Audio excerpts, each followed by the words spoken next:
Volvemos en directo y volvemos a tener otro protagonista en nuestro set. En este caso es Francisco Bergua.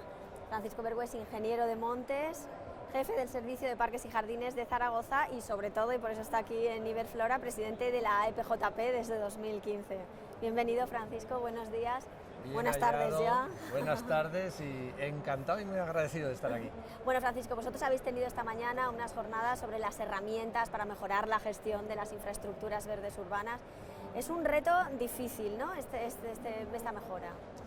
Es un reto, efectivamente. Hemos tenido la suerte y la oportunidad, y aprovecho la ocasión que me das para agradecer de nuevo a Feria Valencia y en concreto a Iberflora, pues que nos acoja y nos respalde en el desarrollo de esta jornada, que en esta ocasión pues abordábamos lo que son las herramientas de este nuevo concepto que parece que existe, que es la infraestructura verde, y que no deja de ser, en cualquier caso, en lo que es la jornada, pues un lugar de encuentro para, bueno, pues la transferencia de experiencias, de conocimientos, pero acotada a este nuevo concepto que es la infraestructura verde. Entonces, qué mejor escenario que Iberflora justamente en estas fechas. Vamos a empezar por el principio. ¿Qué es la infraestructura verde urbana?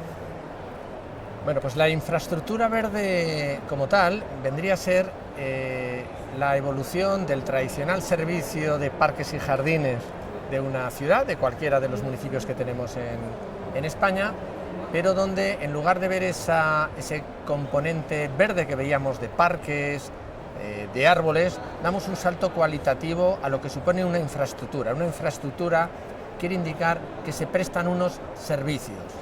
Entonces, quizás lo estoy intentando explicar de una forma... Sí, muy claramente.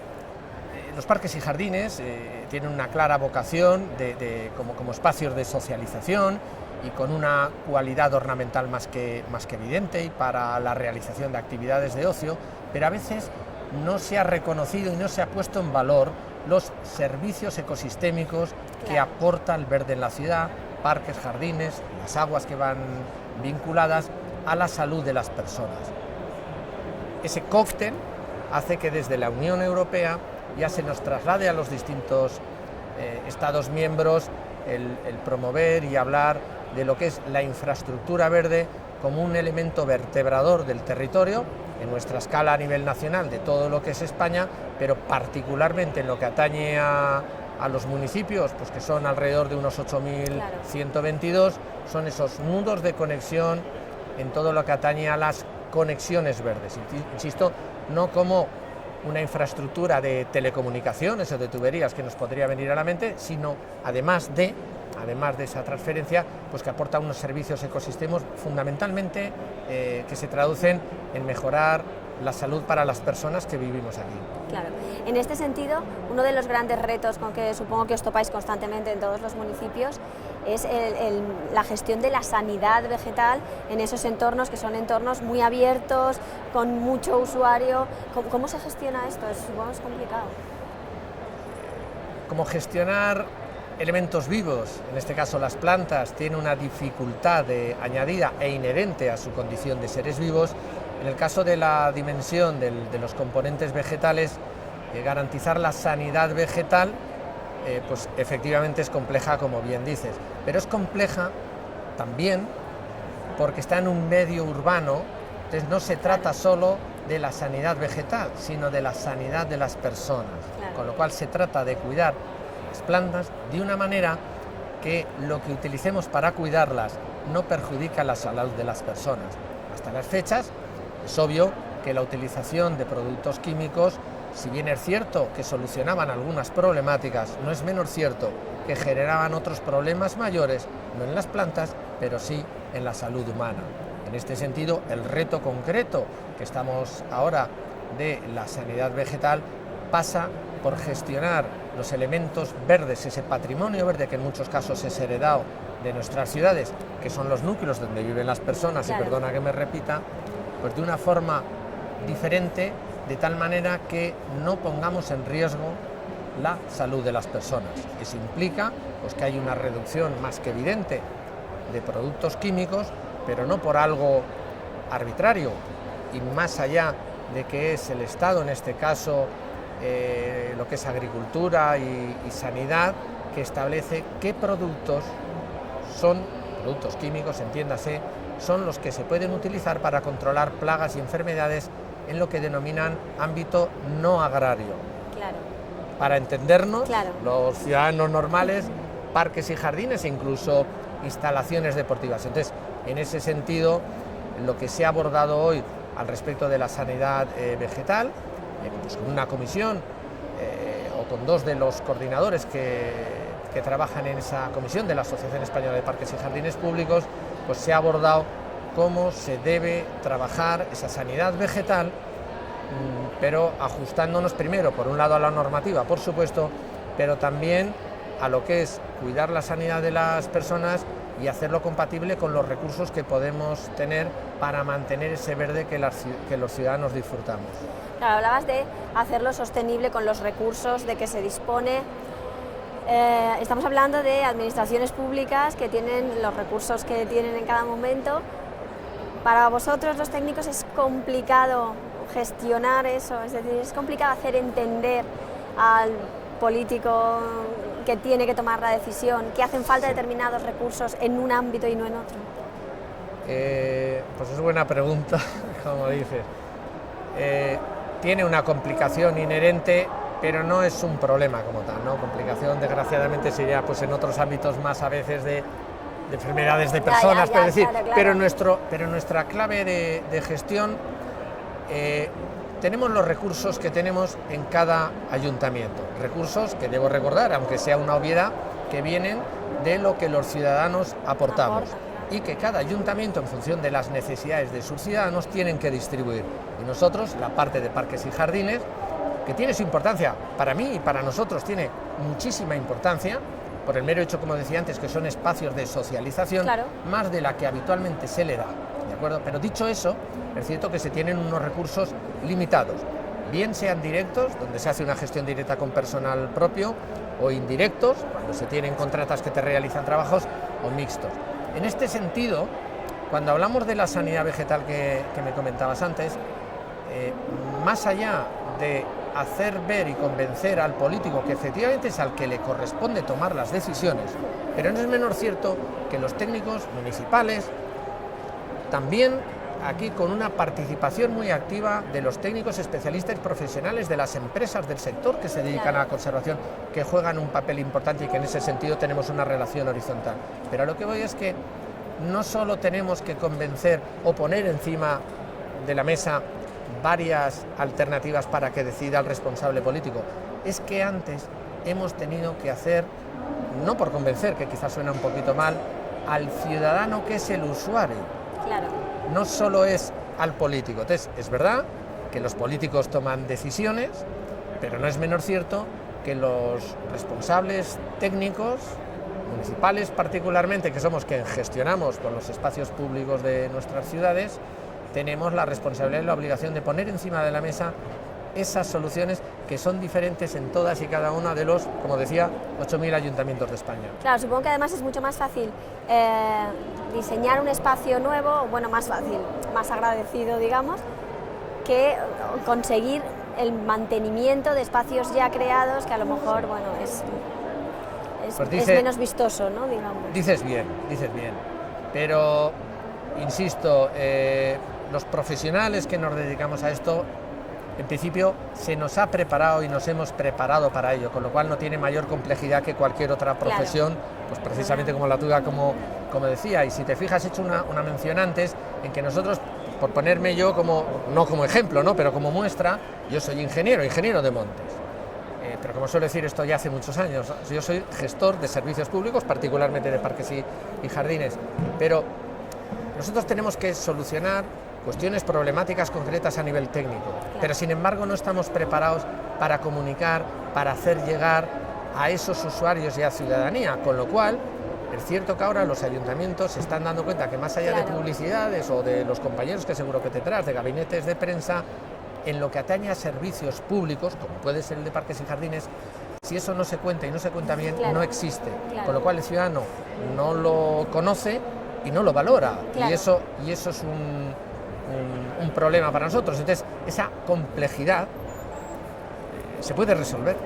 De alguna manera yo creo que sí está creciendo entre los ciudadanos, y corrígeme si me equivoco, sí, la conciencia de la importancia que tienen los espacios verdes como pulmones verdes y sobre todo como ejes vertebradores y transformadores de la sociedad, ¿no? Hemos visto todos grandes espacios verdes que se crean y que generan dinámicas nuevas en la sociedad, pues gente que corre, gente que camina y que de repente utiliza constantemente ese espacio que antes no existía, ¿no? Esa es, si me permites, te la tomo prestada, una de las bondades que tiene la infraestructura verde, particularmente la urbana, ¿no? Claro. Aquí en Valencia tenemos un ejemplo clarísimo con la canalización, entre comillas, o reconversión del cauce, del Turia. Es más que evidente, esa es la definición, va más allá de lo ornamental.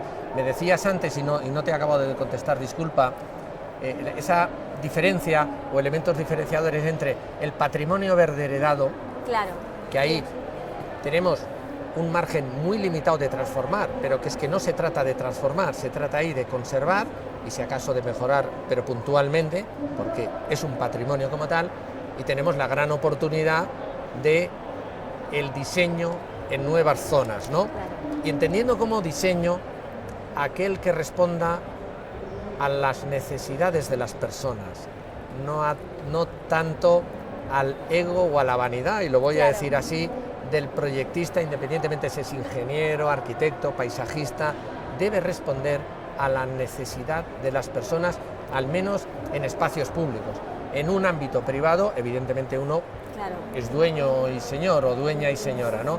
Pero en los espacios públicos yo creo que se tienen que diseñar lo nuevo, evidentemente pensando en las personas, y eso responde a unas necesidades que tú misma has dicho, donde hay una clara sensibilidad, Claro. más que sensibilidad ahora con las movilizaciones juveniles que está habiendo frente al cambio climático, y en ese sentido también, qué duda cabe que todo lo que es el concepto de la infraestructura verde es un poderoso aliado, o más bien las nuevas generaciones son un poderoso aliado para que la infraestructura verde se desarrolle, que es en nuestro favor. Claro, en realidad hablamos de infraestructura verde y no se puede hablar de un concepto esclerótico que sea idéntico a hace unas décadas, al contrario, cambian las necesidades y cambia el tipo de infraestructuras, ¿no? El tipo de jardines. ¿De qué modo se ha producido esta evolución? ¿Qué ha cambiado? Pues ha ido cambiando y evolucionando, y como comenzábamos al principio de la entrevista, del tradicional y necesario en su momento servicio de parques y jardines, que se entendía como ese parque donde tenía que haber una zona de juegos pues para que pudiéramos llevar a los niños, otra zona pues para personas mayores que pudieran jugar a las cartas, al mus o simplemente a estar, otros lugares contemplativos. Ha ido evolucionando, yo creo que para bien, para ver que aparte de ese parque y de esas calles arboladas, porque quedaba muy mono, vemos que evoluciona a un sistema que encaja en la sociabilidad de las personas y en el bienestar de las personas, el bienestar incluso psíquico, ¿no? Y que lógicamente eso va en línea con la salud y la calidad de vida que asociamos. Realmente no hemos descubierto nada, pero quizás sí que nos acabamos de dar cuenta ya. Entonces, el protagonismo que debe tener el verde, particularmente en las ciudades, tiene que verse no desde la óptica de algo ornamental y estético, que lo tienen, claro, sino sobre todo de esa infraestructura que nos genera una serie de bondades para las personas, particularmente en la salud. Oye, Francisco, tú estás al frente de la EPJP desde el año 2015, si no me equivoco. Sí. Cuando preparaba esta entrevista, yo leía una entrevista que te habían hecho y uno de tus objetivos era revitalizar la importancia de la jardinería pública en la sociedad. Sí. En estos momentos, ¿crees que eso se ha conseguido o queda mucho trabajo por hacer? Estamos en ello, y estamos en ello, voy a ser prudente, ¿no? Más delante de unas cámaras, porque si dijera que ya lo hemos conseguido, pues es que sobraría incluso ya nuestra labor, eso no es así, y si dijera que no hemos podido hacer nada, mentiría. Antes comentábamos que hoy hemos facilitado la guía divulgativa de la infraestructura verde municipal, que ha promovido la Federación Española de Municipios y Provincias en una colaboración con la patronal, con ASEJA y con AEPJP, que va dirigida tanto a los técnicos municipales como a los responsables políticos que tenemos para precisamente seguir avanzando. Esto hace unos años era impensable, con lo cual estamos en el camino, pero es verdad, y a las pruebas me remito otra vez, de las movilizaciones juveniles que nos están haciendo pensar que tenemos que seguir. Pero lo cierto es, y no es por sacar pecho, que esto evidentemente no tiene nada que ver con mi presidencia, que yo No, he tenido la bueno, suerte de participar y además funcionamos de una forma colegial, ¿no? Pero sí es verdad que hemos avanzado bastante. Tenemos ahora una gran oportunidad, por ejemplo en España, donde no las tenemos las buscamos, ¿no? Entonces ahora hay una gran oportunidad después de las elecciones, porque tenemos unos nuevos responsables políticos, unos aunque ya estuvieran porque tienen nuevas responsabilidades y otros porque han aparecido de nuevo.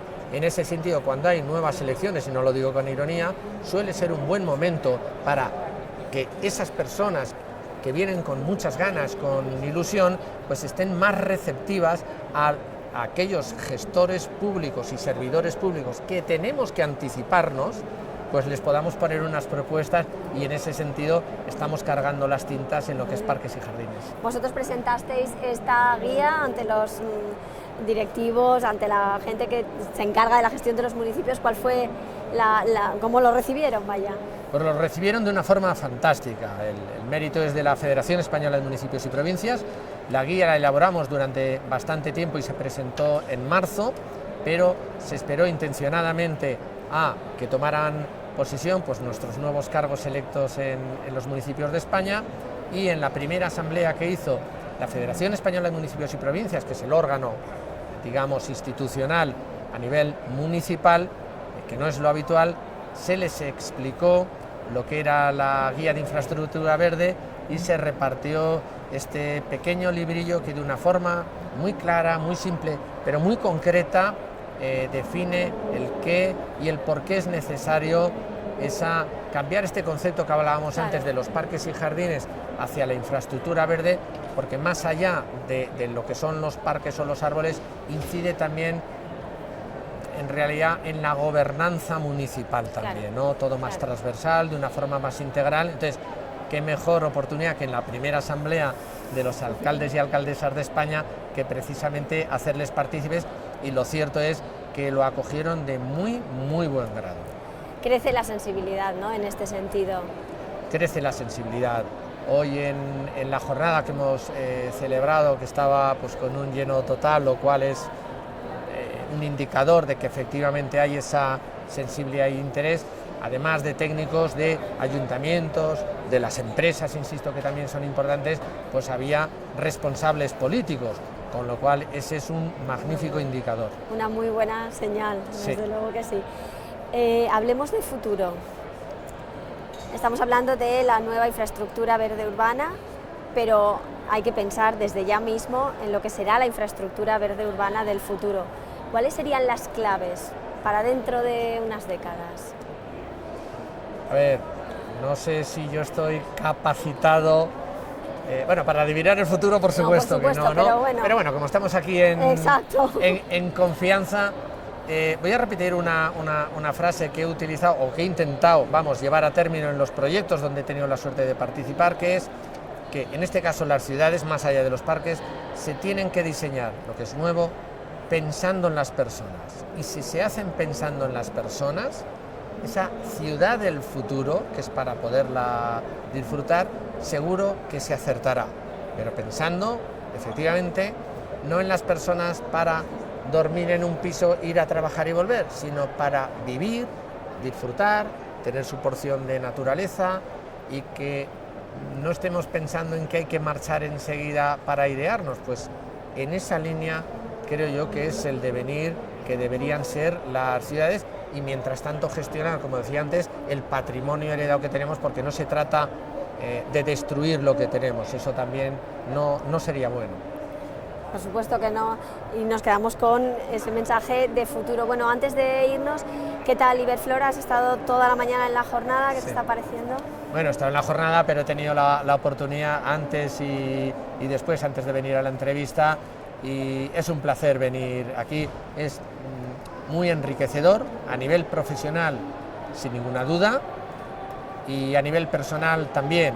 Habitualmente las personas que tenemos la suerte de dedicarnos al verde en los distintos sectores, administración, empresas, tenemos un gran componente vocacional, con más o menos acierto, pero que el componente vocacional lo tenemos. Entonces, venir a Iberflora, que es la referencia, sin ninguna duda, a nivel de España como punto de encuentro de todo lo que rodea a las plantas, pues evidentemente poder venir aquí es una suerte y una fortuna. Y luego, pues al final la relación con las personas que te vas encontrando año tras año, claro. Y que aunque no se repite, es decir, te ves las sonrisas, se nota además que la crisis, bueno, pues no está azotando tanto como otros años, y eso hace pues que también haya bueno, pues más felicidad, si, claro.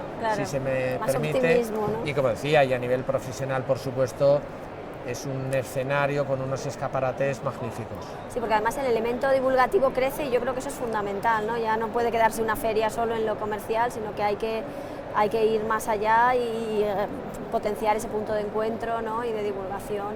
Iberflora siempre lo ha trabajado.